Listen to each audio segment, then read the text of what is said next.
I'm Nick Powles, CEO of Mainland. What is the why you why now, and how should brands use it to create purpose and strategy before deploying their message? When we created the why you why now, we did it on the front end of the storytelling so that we could have a definition of why would anyone care about your brand and why would they care about it now.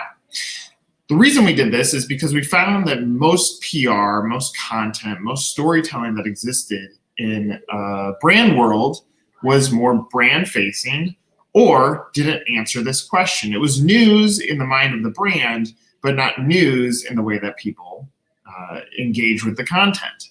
So when we defined the why you why now and said, tell us why anyone would care about your brand and why they would care about it now on the front end of every campaign that we create, we can have some more purpose and more strategy. Now when we go and build out those owned assets, we understand what is the guiding principle behind why we're doing this. And then when we amplify it through PR and paid, now we've packaged this all together to really define a message that we are confident is going to connect and resonate with your key markets, with your key audiences in your key markets. So the why you why now is not anything magical. It's very standard and fundamental. By creating this now on the front end of a story, you have more purpose. Now for you, if you're watching this video, what can you do with the why you why now, and how can you leverage this for your own brand? Open up another browser, go to your website, and look at what that first message is. If you read that message and it doesn't feel like a why you why now, then you have an easy place to fix your storytelling.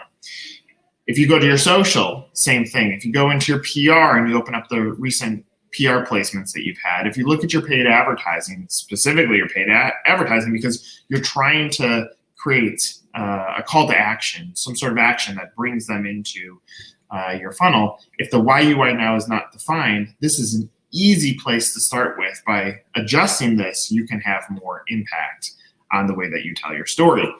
In our world, on the front end of any campaign, it goes from strategy, what is the why you why now, to the owned assets. Let's go create the things that can support that story. That could be creative, content, website, social. And now when we package this up, let's deploy it through PR. Now we've got more PR. Now we have to go into the paid side and amplify it more. Why? Because news moves so quickly and we're not confident everybody that should be reading or absorbing that story has seen it. And then lastly, you look at data and analytics to say what worked and what didn't. So when you create the next why you why now, you can make adjustments and try to make it stronger so that all this content, all this marketing, all this storytelling that you're building on behalf of your brand can have a little bit more purpose.